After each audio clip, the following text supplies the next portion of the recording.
Teman-teman, video kali ini kita bahas tentang cara terbaik menyembuhkan speech delay.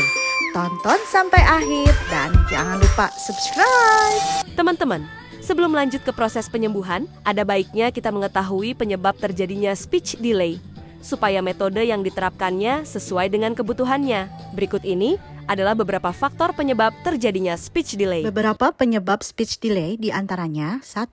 Faktor medis, kedua adalah faktor lingkungan. Faktor medis diantaranya gangguan pada mulut, gangguan pendengaran, gangguan pada fungsi otak, dan semuanya sudah dijelaskan di deskripsi. Berikutnya adalah faktor lingkungan, yaitu diantaranya stimulasi tidak memadai, screen time berlebih, adanya trauma, dan nutrisi yang tidak memadai. Salah satu penyebab terbanyak saat ini adalah screen time yang berlebihan. Dan ini pula penyebab utama Sachi kenapa dia mengalami speech delay.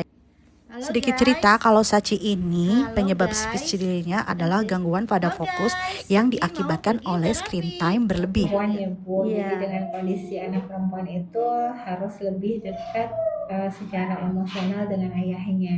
Nah itu kenapa meskipun memang secara Pada kasus Sachi ini, kami ingin berbagi pengalaman supaya ini bisa dijadikan contoh buat teman-teman semua supaya tidak mengulangi kesalahan yang sama.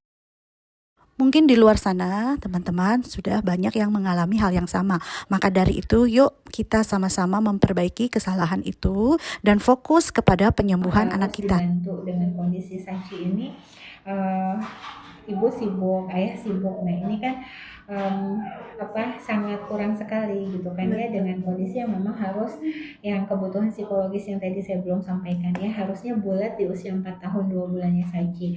Bulat itu isinya apa? Kasih sayang, cinta kasih, kedekatan emosional, kedekatan fisik, elusan, rabaan, pangkuan yang ada utama. Berdasarkan pengalaman yang kami alami, kita itu mengalami keterlambatan proses penyembuhan dikarenakan adanya beberapa pemikiran kalau memang speech delay itu bisa disembuhkan dengan sendirinya. Seiring waktu mereka bisa sembuh sendiri. Terkadang berbagai pendapat dari pihak lingkungan atau keluarga itu sangat mempengaruhi kita untuk menentukan langkah proses penyembuhan. Mitos atau pendapat yang mengatakan kalau speech delay bisa disembuhkan seiring waktu itu tidak tepat. Jika lambat ditangani, periode emas anak akan terbuang, sehingga proses penyembuhannya akan lebih lama. Teman-teman di rumah bisa melakukan 2 cara, yaitu terapi di rumah ataupun terapi secara profesional. Yang kami lakukan adalah terapi secara profesional ke dokter tumbuh kembang. Hal ini kami lakukan untuk mengetahui diagnosis secara tepat, sehingga kita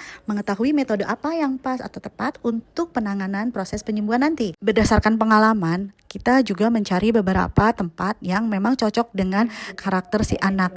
Tidak semua metode yang disampaikan adalah sama. Faktor kenyamanan anak dalam proses terapi merupakan fokus utama kami. Pemikiran kami adalah ketika anak itu nyaman, maka apa yang disampaikan akan terserap dengan baik. Pada prosesnya, Sachi tidak langsung menemukan klinik yang tepat. Setelah 3 kali kami mencari, akhirnya Sachi dapat menemukan klinik yang nyaman. Nah, yang ketiga ini Sachi nyaman, dia belajar sambil bermain, sehingga dia terlihat lebih fokus dan perkembangannya sangat signifikan. Alhamdulillah dengan metode yang tepat dan penanganan yang membuat Sachi nyaman, sehingga Sachi lebih giat belajar. Memasang puzzle untuk orang ya, ada 3 puzzle. Nah ini terkait dengan bentuk tubuh ya, karena kan tadi masas juga. Nah kemudian jadi mengenalkan anggota tubuh dari mata. Kosakata Sachi bertambah dan yang paling penting Sachi bisa melakukan komunikasi 2 arah yang tadinya sangat sulit kami bangun. Ada PR yang dilakukan di rumah ya Bu, mohon dilakukan di rumah. Nah teman-teman, berikut adalah langkah-langkah yang dilakukan Sachi baik di rumah maupun di klinik tumbuh kembang. Sebelum melakukan terapi, diwajibkan untuk melakukan proses pemeriksaan ke dokter THT untuk memastikan tidak ada gangguan pendengaran dan melakukan pembersihan serumen. Sachi dimasaj seluruh badan. Selain untuk relaksasi juga untuk memeriksa apakah ada anggota badan yang terganggu atau mengalami kelainan yang dapat menjadi faktor penghambat anak mengalami keterlambatan bicara. Nah, demikianlah penjelasan secara singkat mengenai penyebab dan bagaimana cara menanganinya. Berikut kami sertakan 4 tips yang perlu dilakukan saat melakukan terapi bicara di klinik tumbuh kembang. Sebagai pelengkap, kami sertakan juga 4 cara melakukan terapi di rumah.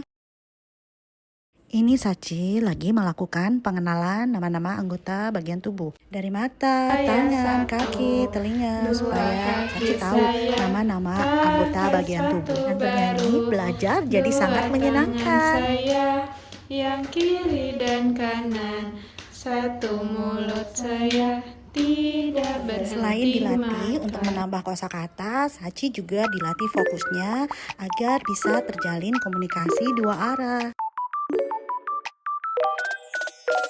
Pisang disimpan di piring Sachi. Semangka.